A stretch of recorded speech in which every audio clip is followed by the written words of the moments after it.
अस्सलाम वालेकुम दोस्तों। तो आज हमारे पास जो क्वेश्चन है वो डिटरमाइन का क्वेश्चन है। ठीक है, हमने बी का डिटरमाइन निकालना है। ठीक है, तो हमारे पास यहाँ पर 3 बाई 3 का सिंपल मतलब है रोज़ और कॉलम जो हैं वो बराबर होंगे। ठीक है, 3 रोज़ हैं और 3 कॉलम है और यही हमारे पास फार्मूला भी होगा। ठीक है, इसके तहत ही हमने इसको हल भी करना है। ठीक है, अब इसके तहत यहाँ पर हमने अगर इसका डिटरमाइन निकालना है तो हमारे पास ये फार्मूला है, तो ये हमको याद रखना होता है। ठीक है, अब इस फार्मूले के है 3 हिस्से हैं। ठीक है, अब इस फार्मूले की जो कीमतें हैं वो हमें कैसे मालूम होगी, तो यहाँ पर हमारे पास जो सब वैल्यूज़ होती हैं, ठीक है, ये हमें ऑलरेडी मालूम होती हैं। ठीक है, अब किसी भी सेट में जो नंबर होता है, ठीक है, उसका अपना एड्रेस होता है। ठीक है, जैसे कि अगर हमारे पास A11 है, ठीक है, तो इसकी जो ये कीमत है वो 3 है। ठीक है, अब ये फर्स्ट रो है। ठीक है, और इसी की सेकंड जो कॉलम है, ठीक है,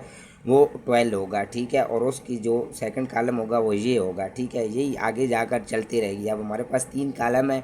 ठीक है, तो सिंपल यहाँ पर हमने 13 तक रखे। अगर ये ज़्यादा होते तो फिर हम इसको मज़ीद आगे लेकर जाते। ठीक है, इसी तरह सेकंड रो पर आ जाएं तो सेकंड रो पर फिर ये ड्रैग ए जो है 21 से शुरू होता है। ठीक है, और ये जो है ये ऑलरेडी वैल्यूज़ जो होती हैं वो हमें सब वैल्यूज़ मालूम होती है और इन्हीं के तहत हम फार्मूले में वैल्यूज़ लगाते हैं। ठीक है, अब हमारे पास यहाँ पर देखें सिंपल ये जो सीधी लाइनें लगी हुई हैं बी के दरमियान में, ये डिटरमाइन को शो करती हैं। ठीक है, और हमने डिटरमाइन मालूम करना है तो सिंपल हमने फार्मूले के पहले बी इज़ इक्वल टू लिख दिया है। ठीक है, अब यहाँ पर देखें हमारे पास जो सबसे पहले वैल्यू है, ठीक है, A11। ठीक है, तो हमने उसको बाय रखा है और दूसरा ब्रैकेट में डाल दिया है। और हमने इस फार्मूले के तहत एक ये भी असूल है कि हमने इसको 3 हिस्सों में डिवाइड करना है। ठीक है, हमारे पास पहला हिस्सा ये है, दूसरा ये है, तीसरा ये है, तो हम इनको 1 बाय 1 डिवाइड करेंगे। ठीक है, तो अब वैल्यू यहाँ पर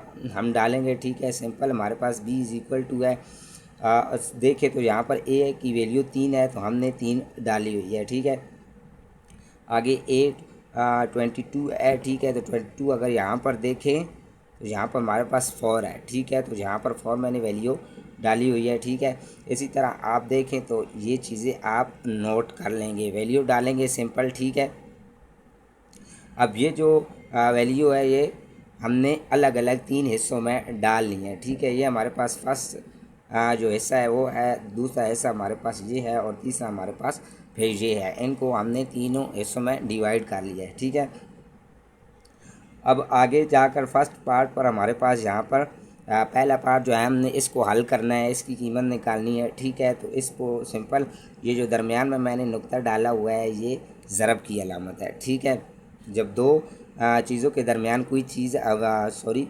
किसी भी चीज़ों के दरमियान अगर कोई भी अलामत नहीं होती तो उसको ज़रब तस्वर किया जाता है, जैसे कि आप पहले से जानते होंगे इस बात को। ठीक है, ये बेसिक्स हैं।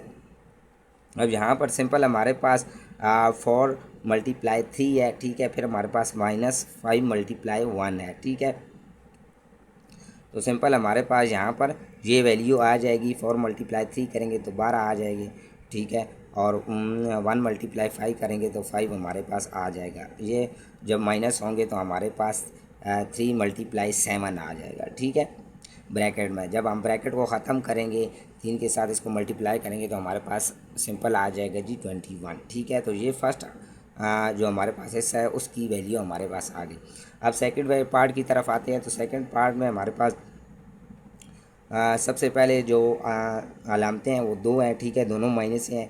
ठीक है, तो ये दोनों आपस में क्या हो जाएंगी, जम हो जाएंगी। माइनस और माइनस क्या हो जाता है, प्लस हो जाता है। ठीक है, तो इनको जब हम करेंगे 0 × 3 करेंगे तो हमारे पास 0 ही आएगा। ठीक है, 0 के साथ कोई भी चीज़ मल्टीप्लाई होती है तो वो फिर उसका जवाब 0 ही आता है।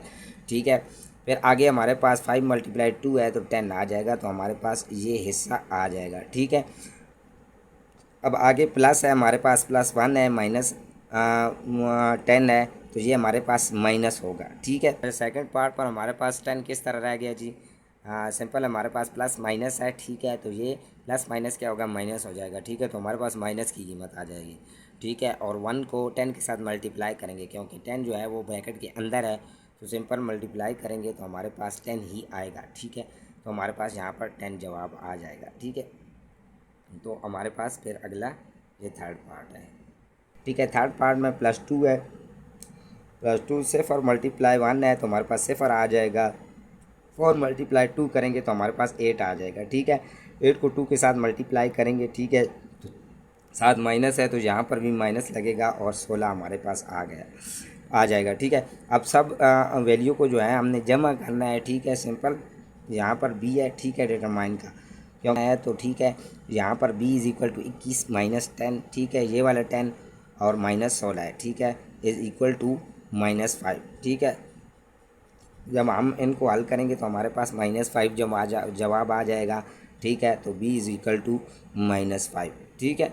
तो ये जो नीचे वैल्यू है ये सिर्फ कैलकुलेशन है, इनमें इतना मुश्किल नहीं होता। यहाँ पर आपको ये बात समझने वाली है कि यहाँ पर आपको जो सब वैल्यूज़ हैं वो आनी चाहिए और इस फार्मूले को आपको याद रखना है। जब ये फार्मूला आप याद रख लेंगे, ठीक है, अब याद रखिए कि ये 3/3 का फार्मूला है, ठीक है। कॉलम्स और रोज़ अगर 3 होंगे तो फिर तभी ये फार्मूला अप्लाई होगा, ठीक है। अगर 4/4 होंगे तो तरीका यही होगा, लेकिन उसमें थोड़ी बहुत चेंजिंग है, तो वो फिर जैसे जैसे हम आगे जाएंगे उसको डिस्कस करेंगे। तो उम्मीद है आपको वीडियो की समझ आ गई होगी, ठीक है, इस क्वेश्चन की। तो आज की क्लास के इतना ही, मिलते हैं अगली क्लास पर। अल्लाह हाफिज़।